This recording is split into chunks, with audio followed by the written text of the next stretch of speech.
Sean bienvenidos a las historias de Lilith.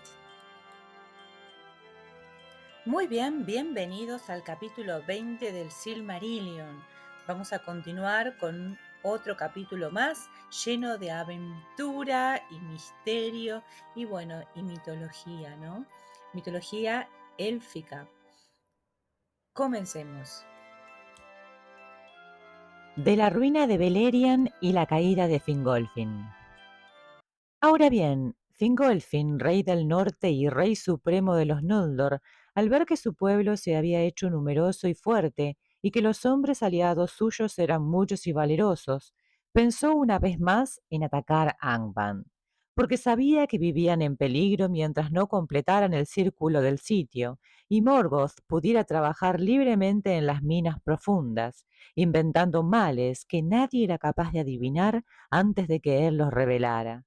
Este propósito era pertinente de acuerdo con lo que él sabía, porque los Noldor no comprendían todavía la fuerza del poder de Morgoth, ni entendían que si libraban solos una guerra contra él, no había la menor esperanza de triunfo, fuera que la apresuraran o la demoraran. Pero porque la tierra era hermosa y sus reinos vastos, la mayor parte de los Noldor estaban satisfechos con las cosas tal como eran, confiado en que durarían y retrasaban un ataque en el que sin duda morirían muchos, fuera en la victoria o en la derrota. Por tanto, estaban poco dispuestos a escuchar a Fingolfin, y los hijos de Fëanor por aquel tiempo menos que nadie. Entre los jefes de los Noldor, solo Angrod y Ainor pensaban como el rey, porque vivían en regiones desde donde podía verse Tangorodrim y nunca olvidaban la amenaza de Morgoth. De este modo, los planes de Fingolfin no llegaron a nada, y la tierra aún tuvo paz por un tiempo. Pero cuando la sexta generación de hombres después de Beor y Marak no había alcanzado aún la plenitud de la madurez, habiendo transcurrido por entonces 455 años desde la llegada de Fingolfin, sucedió el mal que por tanto tiempo habían temido, pero más terrible y repentino todavía que en sus miedos más oscuros. Porque Morgoth había preparado su fuerza en secreto y durante largo tiempo, mientras la malicia de su corazón no dejaba de aumentar y su odio por los Noldor se hacía más amargo, y deseaba no sólo acabar con sus enemigos, sino también destruir y mancillar las tierras que habían tomado y embellecido. Y se dice que su odio pudo más que su prudencia, de modo que si sólo hubiera aguardado un tiempo más hasta estar bien preparado, los Noldor habrían sido aniquilados por completo. Pero tomó demasiado a la ligera el valor de los elfos, y a los hombres no daba todavía ninguna importancia. Llegó el invierno cuando la noche era oscura y sin luna, y la amplia llanura de Argalen se extendía en la sombra bajo las frías estrellas, desde los fuertes en las colinas de los Noldor hasta el pie de Tangorodrim. Las hogueras ardían débilmente y los guardianes eran escasos. Pocos velaban en los campamentos de los jinetes de Hithlum. Entonces, de pronto, Morgoth envió desde Tangorodrim caudalosos ríos de llamas que más rápidos que Balrogs se esparcieron por toda la llanura, y las montañas de hierro eructaban fuegos venenosos de muchos colores, y el humo descendía por el aire y era mortal. Así pereció Argalen, y el fuego devoró sus hierbas, convirtiéndole en un baldío quemado y desolado, de aire polvoriento y sofocante, yermo y sin vida. Desde entonces cambió de nombre y se llamó Afauglis, el polvo asfixiante. Allí tuvieron tumbas sin techo, montones de huesos chamuscados, porque en ese incendio perecieron muchos de los Noldor que no pudieron llegar a las colinas y fueron atrapados por la precipitación de las llamas. Las alturas de Dorthonion y Ereth-Wethrim detuvieron los fogosos torrentes, pero los bosques sobre las laderas que daban a Angband ardieron todos, y el humo confundió a los defensores. Así empezó la cuarta de las grandes batallas, Dagor Bragollach, la batalla de la llama súbita. Al frente de ese fuego avanzó Glaurum el Dorado, padre de los dragones, ya entonces en la plenitud de su poder y con un séquito de Balrogs. Y detrás de ellos venían los ejércitos negros de los orcos, en multitudes que los Noldor no habían visto ni imaginado jamás y atacaron las fortalezas de los Noldor y quebrantaron el sitio en torno a Angband y mataban a los Noldor y a sus aliados, los elfos grises y los hombres, en cualquier sitio que los encontraran. Muchos de los más vigorosos de los enemigos de Morgoth fueron destruidos en los primeros días de combate, sorprendidos y dispersos e imposibilitados de unir sus fuerzas. Desde entonces la guerra nunca cesó del todo en Beleriand, pero la batalla de la llama súbita se dio por concluida con la llegada de la primavera, cuando disminuyó la feroz embestida de Morgoth. De este modo terminó el sitio de Angband, y los enemigos de Morgoth fueron dispersados y separados los unos de los otros. La mayor parte de los elfos grises huyó hacia el sur y abandonó la guerra del norte. Muchos fueron recibidos en Doriath, y el reino y la fuerza de Thingol se hicieron más grandes en ese tiempo, pues el poder de la reina Melian se había extendido más allá de las fronteras, y el mal no podía penetrar aún en ese reino escondido. Otros se refugiaron en las fortalezas junto al mar y en Nargothrond, y algunos huyeron y se ocultaron en Osirian, o atravesaron las montañas, errando sin casa en la intemperie y el rumor de la guerra y del quebrantamiento del sitio llegó a oídos de los hombres en el este de la Tierra Media.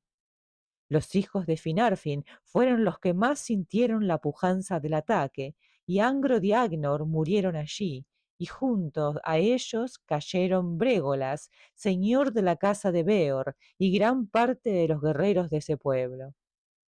Pero Barahir, el hermano de Brégolas, estaba en una batalla que se libraba más hacia el oeste, cerca del paso del Sirion. Allí el rey Finrod Felagund, que se apresuraba desde el sur, quedó aislado con unos pocos de los suyos y fue rodeado en el marjal de Serech y habría sido muerto o tomado prisionero, pero acudió Barahir con los más valientes de sus hombres y lo rescató levantando un muro de lanzas alrededor, y se abrieron paso entre las tropas enemigas, y abandonaron el campo de batalla, aunque con grandes pérdidas. Así escapó Felagund y volvió a su profunda fortaleza de Nargothrond, pero hizo un juramento de amistad eterna y de ayuda en toda necesidad a Barahir y a su gente, y como prenda del juramento le dio su anillo. Barahir era ahora por derecho señor de la casa de Beor, y regresó a Dorthonion, pero la mayor parte del pueblo escapó y se refugió, abandonando sus hogares en la fortaleza de Hithlum. Tan grande fue la embestida de Morgoth que Fingolfin y Fingon no pudieron acudir en ayuda de los hijos de Finarfin, y los ejércitos de Hithlum fueron rechazados con grandes pérdidas hasta las fortalezas de Eredwethrim, y apenas consiguieron defenderlas de los ataques de los orcos. Ante los muros de Aethel Sirion cayó Hador, el de cabellos dorados, en la defensa de la retaguardia del señor Fingolfin, a la edad de 66 años. Y con él cayó Gundor, su hijo menor, atravesado por muchas flechas, y fueron llorados por los elfos. Entonces Galdor el Alto sucedió como señor a su padre, y por causa de la fortaleza y la altura de las montañas sombrías que resistieron el torrente de fuego, y el valor de los elfos y de los hombres del norte, que ni orcos ni balrogs pudieron vencer, Hithlum no fue conquistada y amenazó el flanco del ataque de Morgoth. Pero un mar de enemigos separó a Fingolfin de su gente, porque dura había sido la guerra para los hijos de Fëanor, y casi todas las fronteras orientales habían sido tomadas por asalto.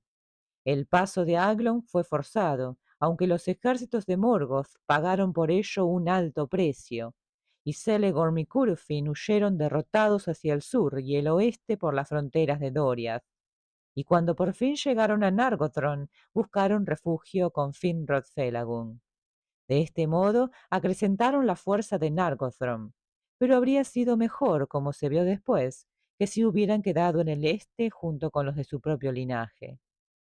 Maedros llevó a cabo hazañas de insuperable valor, y los orcos huían delante de su cara, porque desde el tormento padecido en Zangorodrim ardía por dentro como una llama blanca, y era como uno que regresa de entre los muertos.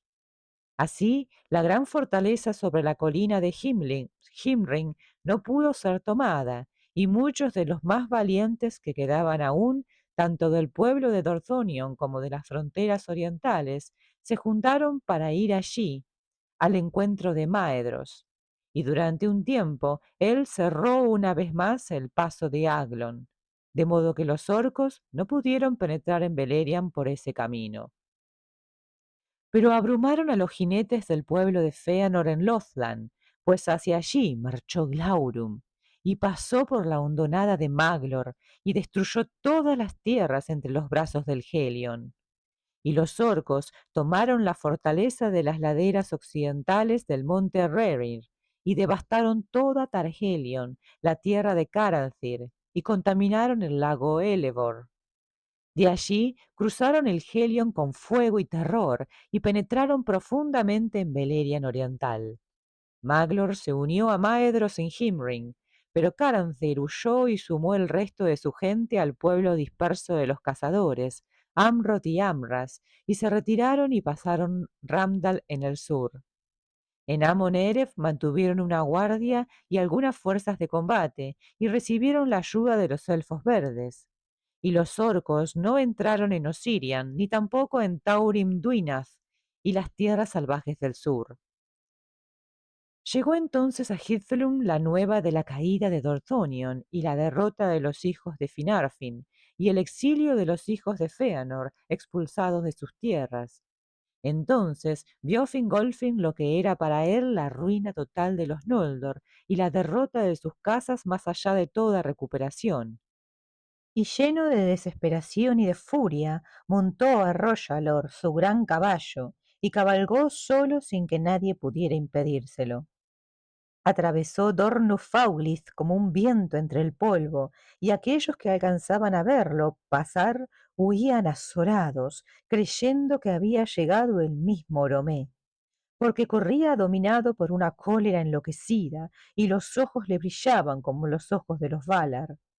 Así pues, llegó solo a las puertas de Angband e hizo sonar su cuerno, y golpeó una vez más la puerta de bronce, y desafió a Morgoth a un combate singular.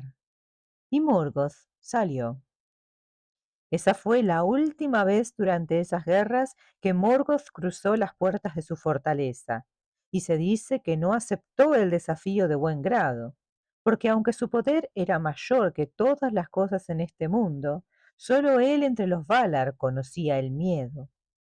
Pero no podía negarse a aceptar el desafío delante de sus propios capitanes, pues la aguda música del cuerno de Fingolfin resonaba en las rocas y su voz llegaba penetrante y clara hasta las profundidades de Angband. Y Fingolfin llamó a Morgoth cobarde y señor de esclavos. Por lo tanto, Morgoth salió, subiendo lentamente desde el trono profundo, y el sonido de sus pisadas era como un trueno bajo la tierra. Y salió vestido con una armadura negra, y se erguía ante el rey como una torre coronada de hierro, y el vasto escudo, negro y sin blasón, arrojaba una sombra de nubes tormentosas. Pero Fingolfin brillaba debajo como una estrella, porque la cota de malla era de hilos de plata entretejidos, y en el escudo azul llevaba cristales incrustados, y desenvainó la espada, Ringil, que relució como el hielo. Entonces Morgoth esgrimió el martillo de los mundos subterráneos, llamado Grond, lo alzó bruscamente y lo hizo caer como un rayo de tormenta. Pero Fingolfin saltó a un lado y Grond abrió un gran boquete en la tierra, de donde salían humo y fuego. Muchas veces intentó Morgoth herirlo y otras tantas Fingolfin esquivó los golpes, como relámpagos lanzados desde una nube oscura. e hirió a Morgoth con 7 heridas, y 7 veces lanzó Morgoth un grito de angustia, mientras los ejércitos de Angband caían de bruces consternados, y el eco de los gritos resonaba en las tierras septentrionales. Pero por fin el rey se fatigó, y Morgoth lo abatió con el escudo. 3 veces cayó el rey de rodillas, y 3 veces se volvió a levantar con el escudo roto y el yelmo mellado. Pero la tierra estaba desgarrada en boquetes todo alrededor, y el rey tropezó y cayó de espaldas ante los pies de Morgoth. Y le puso Morgoth el pie izquierdo sobre el cuello, y el peso era como el de una montaña derrumbada. No obstante, en un último y desesperado intento, Fingolfin golpeó con Ringil y rebanó el pie, y la sangre manó negra y humeante, y llenó los boquetes abiertos por Grond. De este modo pereció Fingolfin, rey supremo de los Noldor, el más orgulloso y valiente de los reyes elfos de antaño. Los orcos no se jactaron de ese duelo ante las puertas, ni tampoco lo cantan los elfos, pues tienen una pena demasiado profunda. No obstante, la historia se recuerda todavía, porque Thorondor, rey de las águilas, llevó la nueva a Gondolin y a Hithlum a lo lejos. Y Morgoth levantó el cuerpo del rey elfo y lo quebró, y se lo habría arrojado a los lobos. Pero Thorondor se precipitó desde su nido en las cumbres de Crisaegrim, se lanzó sobre Morgoth y le desfiguró la cara. La embestida de las alas de Thorondor era como el ruido de los vientos de Manwë, y aferró el cuerpo con sus garras poderosas y elevándose de súbito por sobre los dardos de los orcos, se llevó al rey consigo y lo puso sobre la cima de una montaña que daba desde el norte sobre el valle escondido de Gondolin. Y Turgon construyó un alto túmulo de piedras sobre su padre. Ningún orco se aventuró luego a pasar por el monte de Fingolfin, ni se atrevió a acercarse a la tumba, hasta que el destino de Gondolin se hubo cumplido y la traición apareció entre los suyos. Morgoth renqueó siempre de un pie desde ese día, y el dolor de las heridas no se le curó nunca, y en la cara llevaba la cicatriz que Thorondor le había hecho. Grande fue el duelo en Hithlum cuando se supo la caída de Fingolfin, y Fingon, lleno de aflicción, se convirtió en señor de la casa de Fingolfin y el reino de los Noldor. Pero a su joven hijo Ereinion, que se llamó luego Gil-galad, lo envió a los puertos. Ahora el poder de Morgoth ensombrecía las tierras septentrionales, pero Barahir no huía de Dorthonion y se quedó allí disputando al enemigo cada palmo de tierra. Entonces Morgoth persiguió a muerte a las gentes de Barahir, hasta que solo quedaron muy pocos, y todo el bosque de las laderas septentrionales de esa tierra fue convirtiéndose día a día en una región de tal lobreguez y oscuros encantamientos que ni siquiera los orcos entraban en ella, si no era por una extrema necesidad, y se la llamó del Dúwath y Taurnufuin, el bosque bajo la sombra de la noche. Los árboles que crecieron allí después del incendio eran negros y tétricos, de raíces embrolladas y que amenazaban como garras en la oscuridad. Y los que caminaban entre ellos se extraviaban y enceguecían, y eran estrangulados o perseguidos hasta la locura por fantasmas de terror. Por fin, la situación de Barahir se hizo tan desesperada que su esposa Emeldir, la de corazón viril, que antes prefería luchar junto a su hijo y su marido que huir y abandonarlos, convocó a todas las mujeres y los niños que estaban todavía con vida y dio armas a los que pudieran cargarlas y los condujo a las montañas que se levantaban detrás y lo hizo por caminos peligrosos hasta que al fin llegaron con pérdida y desdicha a Brethil. Algunos fueron recibidos allí por los Haladin, pero otros cruzaron las montañas y fueron a Dor Lomin y se unieron al pueblo de Galdor, el hijo de Hador. Y entre ellos estaban Rian, hija de Belegun, y Morwen, que era llamada Eledwen, que significa resplandor élfico, hija de Paragun.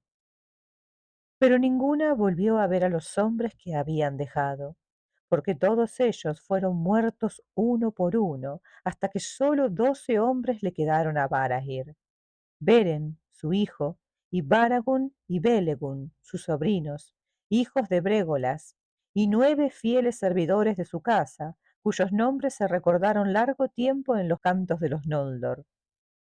Radrin y Dairin eran ellos, Dagnir y Ragnor, Gildor y Gorlim el desdichado, Arthad y Urthel, y Azaldir el joven. Al fin se convirtieron en proscriptos sin mañana, una banda desesperada que no podía huir, pero que se negaba a ceder porque sus viviendas habían sido destruidas y sus mujeres e hijos habían sido capturados o muertos, o habían escapado. Desde Hithlum no llegaban nuevas ni ayuda, y Barahir y sus hombres eran perseguidos como bestias salvajes, y se retiraron a las altas tierras yermas por sobre los bosques, y erraron entre los pequeños lagos y los páramos rocosos de esa región, lo más lejos posible de los espías y los hechizos de Morgoth. Tenían como cama los brezales y como techo el cielo nuboso. Durante casi 2 años después de la Dagor Bragollach, siguieron los Noldor defendiendo el paso occidental en torno a las fuentes del Sirion, porque el poder de Ulmo estaba en esas aguas, y Minas Tirith resistió a los orcos. Pero por fin, después de la caída de Fingolfin, Sauron, el más grande y terrible de los servidores de Morgoth, que en lengua sindarin se llamaba Gorthaur, fue al encuentro de Orodreth, el guardián de la torre de Tol Sirion. Sauron se había convertido por ese entonces en un hechicero de espantoso poder, amo de sombras y de fantasmas, de inmunda sabiduría, de fuerza cruel, que retorcía todo cuanto tocaba y deformaba todo cuanto regía. Señor de licántropos, su dominio era el tormento. Tomó Minas Tirith por asalto, pues una oscura nube de miedo cayó sobre los defensores, y Orodreth fue expulsado y huyó a Nargothrond. Entonces Sauron la convirtió en una atalaya para Morgoth, en una fortaleza del mal y en una amenaza. Y la hermosa isla de Tol Sirion quedó maldecida y la llamó Tol Ingauroth, la isla de los licántropos. No había criatura viviente que pudiera pasar por el valle sin que Sauron la viera desde la torre. Y Morgoth dominaba ahora el paso del oeste, y había terror en los campos y los bosques de Beleriand. Implacable, perseguía a sus enemigos más allá de Hithlum, y registraba sus escondrijos y tomaba sus fortalezas una por una. Los orcos, cada vez más audaces, recorrían a su antojo las vastas lejanías, llegando hasta el Sirion por el oeste y hasta el Selon por el este, y rodeaban Doriath, y asolaban las tierras de modo que bestias y aves huían delante de ellos, y el silencio y la desolación se extendían desde el norte. A muchos de los Noldor y los Sindar tomaron cautivos y llevaron a Angband, y los esclavizaron, obligándolos a poner su capacidad y sus conocimientos al servicio de Morgoth. Y Morgoth envió espías vestidos con falsedad, y había engaño en lo que decían. Mintieron prometiendo recompensas, y con palabras astutas intentaron provocar miedo y celos entre los pueblos, acusando a los reyes y capitanes de codicia y traición mutua. Y por causa de la maldición de la matanza de los hermanos de Alcalondé, estas mentiras a menudo se creyeron. Y por cierto, a medida que el tiempo se oscurecía, llegaron a tener un cierto viso de verdad, pues en Beleriand la desesperación y el miedo nublaban los corazones y las mentes de los elfos. Pero los Noldor temían sobre todo la traición de aquellos parientes que habían servido en Angband, porque Morgoth había utilizado algunos para sus malvados propósitos y fingiendo darles libertad, los dejaba partir, pero les había encadenado la voluntad y sólo se alejaban para volver de nuevo a él. Por lo tanto, cuando alguno de estos cautivos conseguía escapar realmente y volvía con su propio pueblo, no era bien recibido y erraba solo, proscriptos y desesperados. De los hombres, Morgoth fingía tener piedad si alguien oía sus mensajes, y les decía que las aflicciones que habían caído sobre ellos provenían sólo de que estaban sometidos a los rebeldes Noldor, pero que de manos del verdadero señor de la Tierra Media recibirían a cambio honores, y el valor tendría una justa recompensa. Pero pocos eran los hombres de las tres casas de los Edain que les prestaban oído, ni siquiera cuando se los atormentaba en Angband. Por tanto, Morgoth los persiguió con odio y envió a sus mensajeros por encima de las montañas. Se dice que en este tiempo llegaron por primera vez a Beleriand los hombres cetrinos. Algunos estaban ya sojuzgados por Morgoth en secreto y acudieron a su llamada, pero no todos, pues los rumores acerca de Beleriand, de sus tierras y sus aguas, de sus guerras y sus riquezas, habían llegado lejos, y los pies errantes de los hombres se dirigían siempre hacia el oeste en aquellos días. Entonces hombres eran de escasa talla y corpulentos, de brazos largos y fuertes, de piel cetrina o amarillenta y de cabellos oscuros al igual que los ojos. Eran de muchas casas y algunos preferían los enanos de las montañas a los elfos. Pero Maedhros, conociendo la debilidad de los Noldor y de los Edain, mientras que los abismos de Angband parecían inagotables, colmado siempre de pertrechos renovados, celebró una alianza con estos hombres recién venidos y dio su amistad a los más grandes de los caciques, Bor y Ulfan. Y Morgoth se sintió complacido, pues esto era lo que había planeado. Los hijos de Bor, Borland, Borlak y Borzan siguieron a Maedhros y a Maeghlor y frustraron las esperanzas de Morgoth y permanecieron fieles. Los hijos de Ulfang el Negro, Ulfast y Ulwarth y Uldor el Maldecido, siguieron a Caranthir y juraron mantener una alianza con él, pero no fueron leales. No había mucha amistad entre los Edain y los orientales, y se reunían rara vez, porque los recién llegados moraron por largo tiempo en Beleriand Oriental, y el pueblo de Hador estaba encerrado en Hithlum, y poco quedaba de la casa de Beor. El pueblo de Jalez apenas fue afectado en un principio por la guerra, ya que vivía al sur en el bosque de Brethil, aunque ahora libraba una batalla con los orcos invasores, pues eran hombres de corazón valeroso y no estaban dispuestos a abandonar a la ligera los bosques que tanto amaban. Y entre las historias de las derrotas de entonces, los hechos de los Haladin se recuerdan con honor, porque luego de tomar Minas Tirith, los orcos avanzaron por el paso occidental y quizás habrían desolado aún las desembocaduras del Sirion.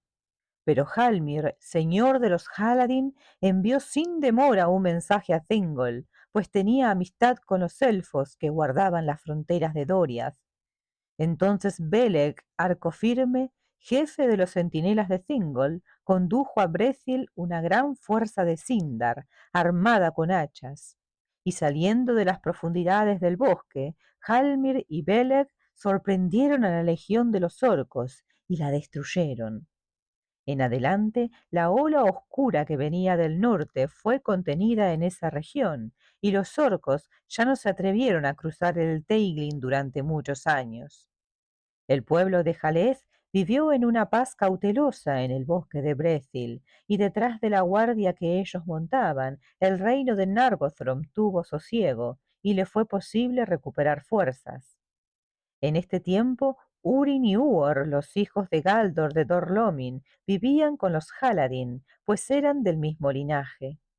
En los días anteriores a la Dagor Bragolag, estas dos casas de Edain celebraron juntas una gran fiesta, cuando Galdor y Glóredel, hijos de Hador Cabeza de Oro, se casaron con Jarez y Haldir, hijos de Halmir, señor de los Haladin. Así fue que Haldir, tío de ellos, agasajó en Brethil a los hijos de Galdor, de acuerdo con las costumbres de los hombres en aquel tiempo. Y ambos fueron a la guerra contra los orcos, aún Uor, pues no era posible impedírselo, aunque solo tenía 13 años. Pero eran parte de una compañía que fue separada del resto, y fueron perseguidos hasta el vado de Britiac, y allí habrían caído prisioneros o habrían muerto si no hubiera intervenido el poder de Ulmo, que era aún fuerte en el Sirion. Una niebla se levantó del río y los ocultó de sus enemigos, y escaparon por Brithia a Dimbar, y erraron entre las colinas bajo los muros escarpados de las Crisaegrim, hasta que los confundieron los engaños de la tierra y ya no distinguieron el camino que iba del que venía. Allí los vio Thorondor y envió a 2 de las águilas en su ayuda. Y las águilas los cargaron y los llevaron más allá de las montañas circundantes, al valle secreto de Tumladen y la ciudad escondida de Gondolin, que ningún hombre ha visto todavía. Allí Turgon el rey les dio la bienvenida cuando supo de qué linaje eran, porque mensajes y sueños le habían llegado por el Sirion desde el mar, enviados por Ulmo, señor de las aguas, advirtiéndole sobre penas futuras y aconsejándole tratar con bondad a los hijos de la casa de Hador, quienes lo ayudarían en momentos de necesidad. Urin y Uor vivieron como huéspedes en casa del rey casi por un año, y se dice que en este tiempo Urin aprendió mucho de la ciencia de los elfos y algo entendió también de los juicios y los propósitos del rey. Porque Turgon llegó a tener afecto a los hijos de Galdor y conversaban mucho juntos, y en verdad deseaba retenerlos en Gondolin por amor a ellos, y no sólo por la ley que exigía que ningún forastero, fuera este elfo u hombre, que encontrara el camino al reino secreto y viera la ciudad, nunca pudiera volver a irse, en tanto el rey no abriera el cerco y el pueblo oculto saliera. Pero Urin y Uor deseaban regresar, compartir con su pueblo guerras y dolores.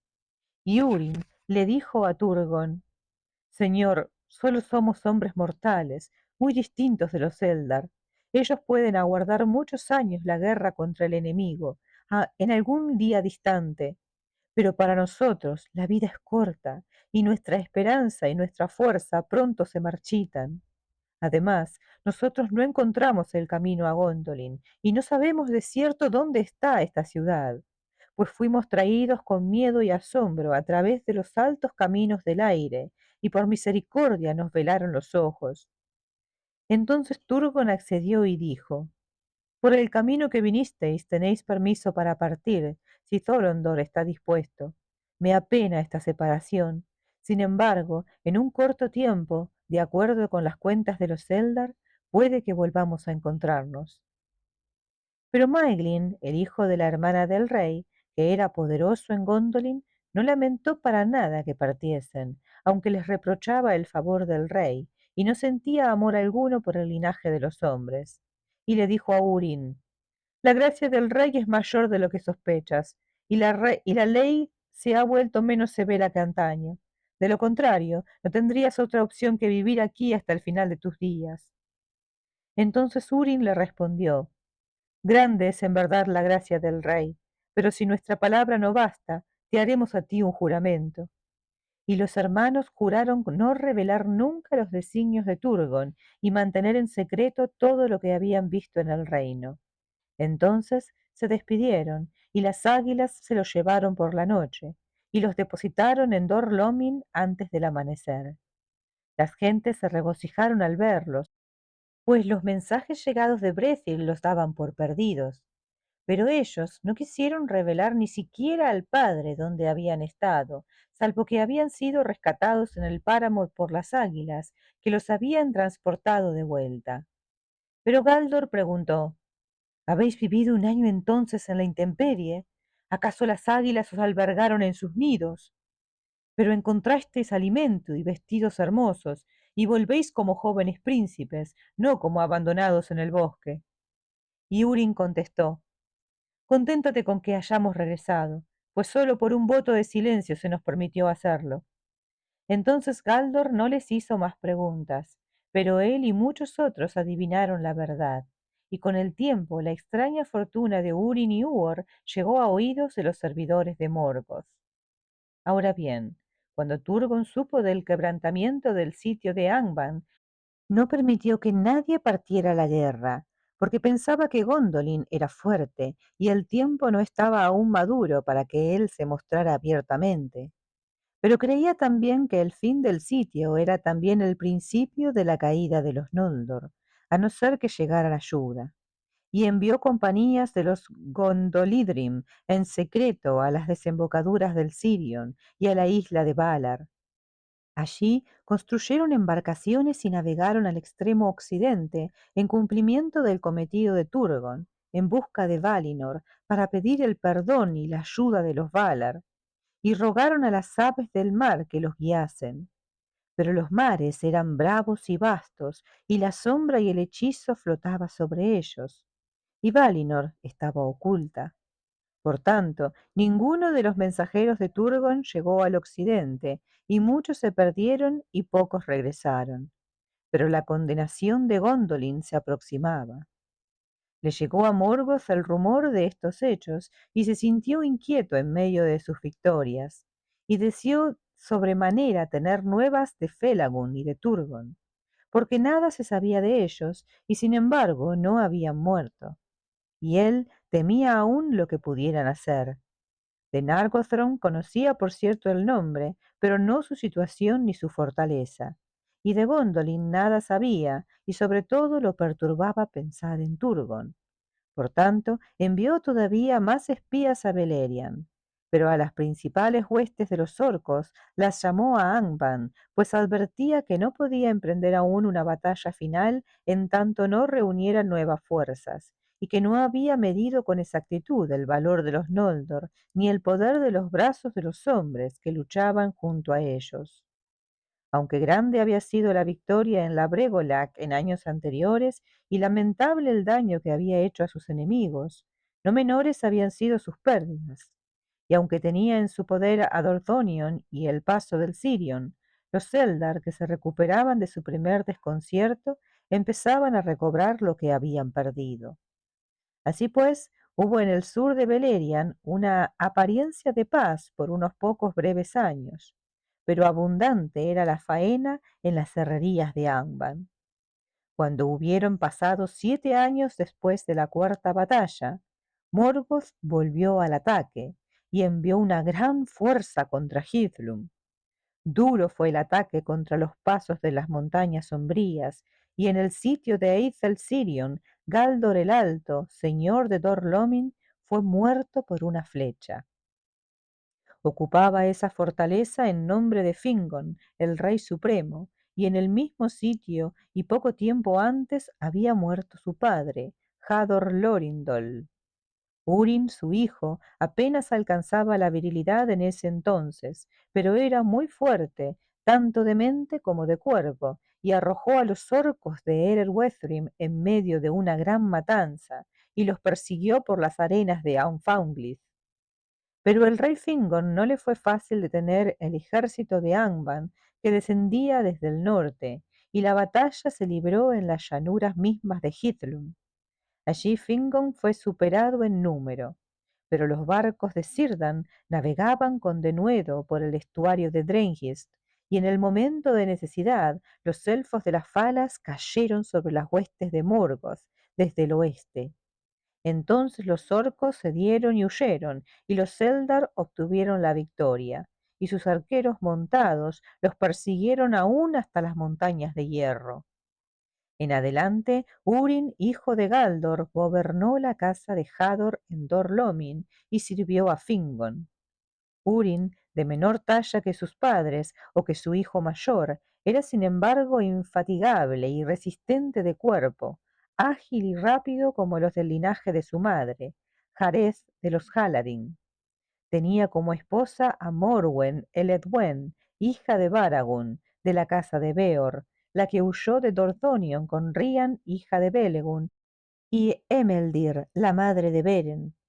En ese tiempo también los proscriptos de Dorthonion fueron destruidos, como se cuenta más tarde, y Beren, hijo de Barahir, el único que logró escapar, llegó con mucha dificultad a Doriath. Bueno, llegamos al fin de este capítulo y es un capítulo que tiene muchísimo, ¿verdad? Muchísimo para decir. Podemos reflexionar primero sobre, bueno, el gran momento del sacrificio de Fingolfin. El sacrificio es un acto heroico que simboliza la resistencia de los elfos frente a un enemigo que es aparentemente invencible. Desafiar a Morgoth en un duelo singular es la expresión más pura de su determinación, pero también de la desesperación que sentían los Noldor a ver cómo las fuerzas del mal se extendían por Beleriand. Es interesante reflexionar sobre lo que representa este momento, ¿no? ¿Es un acto de esperanza al enfrentarse al enemigo o de aceptación de un destino inevitable? Sus heridas a Morgoth son un testimonio de su valentía y de que incluso los dioses oscuros no son intocables. Es un momento realmente impactante cuando sale corriendo con su caballo, ¿no? Como el viento, dice. Yo creo que esa imagen la tengo en la cabeza. No sé cómo serán las imágenes en sus mentes, pero yo puedo ver a Fingolfin cabalgando por las tierras destruidas. La muerte de Fingolfin no solo marca el fin de uno de los grandes líderes de los Noldor, sino también un cambio en la estrategia y el ánimo de los elfos. Su caída simboliza la pérdida de una figura que representaba liderazgo, honor, fuerza, moral. En este capítulo Tolkien nos muestra cómo la tragedia afecta tanto a las decisiones políticas como al espíritu de los pueblos. ¿Creen que la pérdida de Fingolfin debilitó a los elfos o les dio un motivo más para seguir luchando contra Morgoth? Quién sabe, tal vez un poco de las dos cosas, ¿no? Hay algunos elfos que lo tomaron de una manera, otros de otra, ¿no? Hay una gran pluralidad de pensamientos. El destino de Fingolfin es tanto una tragedia como una lección de perseverancia, sinceramente. Su desafío a Morgoth, sabiendo que probablemente iba a morir, refleja la lucha de los elfos por preservar lo que aman, en un mundo que parece condenado. ¿Qué creen ustedes que lo llevó a enfrentarse a Morgoth? ¿Fue un acto de orgullo, un deseo de proteger a su pueblo, una mezcla de ambos? No sé, díganme ustedes, comenten, ¿qué piensan? ¿Qué impulsó a este valiente y sin igual rey a cometer este acto de locura, de valentía? La caída de Fingolfin es un momento crucial en el Silmarillion, pero no se siente como el final, ¿verdad? No es el final, sino como un preludio para más sacrificios, más luchas. Este sacrificio resuena a lo largo de la obra, inspirando a los personajes a seguir adelante, incluso cuando parece que la oscuridad triunfa. Piensen en cómo este momento conecta con la lucha de otros personajes en la historia, como por ejemplo Túrin o Beren, que ya vamos a ver. Podría decirse que el sacrificio de Fingolfin planta la semilla de una resistencia más fuerte. Al principio parece que no, ¿no? ¿Verdad? Al principio están divididos, debilitados y sin su rey. Pero ya veremos que poco a poco, no digo veremos porque lo vimos ya, hay diferentes personajes que logran arreglárselas, ¿no? Para poder encontrarse, para poder aliarse, para poder seguir adelante. Y aunque la muerte de Fingolfin es trágica, la historia, bueno, no termina acá. En los capítulos siguientes vamos a ver cómo los líderes de los elfos, los hombres y los enanos lidian con las consecuencias de esta gran pérdida y cómo encuentran nuevas formas de resistir a Morgoth, ¿no? Es lo que les vengo diciendo. Entonces yo los invito a que sigan conmigo en este viaje a través de las épicas tierras de Beleriand, donde las tragedias son solo el inicio de nuevos capítulos de valentía y redención. Este capítulo captura la melancolía y la grandeza de las historias de los elfos, donde la belleza de su heroísmo contrasta con la inevitabilidad de la tragedia. La narrativa de Tolkien acá es particularmente poderosa, describiendo a Fingolfin como un rey orgulloso, valeroso, que enfrenta su destino con muchísima dignidad. Quisiera que me cuenten además qué emociones les ha dejado este episodio. Para mí representa la esencia misma de la historia de los elfos, ¿no? Es una mezcla de gloria, sacrificios, pérdida, que al mismo tiempo nos enseña la importancia de luchar, ¿no? Incluso cuando las probabilidades están absolutamente en contra. Pero bueno, quiero escucharlos a ustedes. Me centré principalmente en este gran personaje porque fue lo que más me impactó. Pero ustedes saben que ocurrieron muchísimas más cosas en este capítulo. Así que los invito a comentar también su parte favorita, la parte que más les impactó, la parte que más les gustó. Y les pido que dejen un like si es que les ha gustado la lectura, la historia, la reflexión, y también que se suscriban para poder seguir recibiendo mensajes acerca de los nuevos capítulos. Gracias amigos por haberme acompañado y los espero la próxima.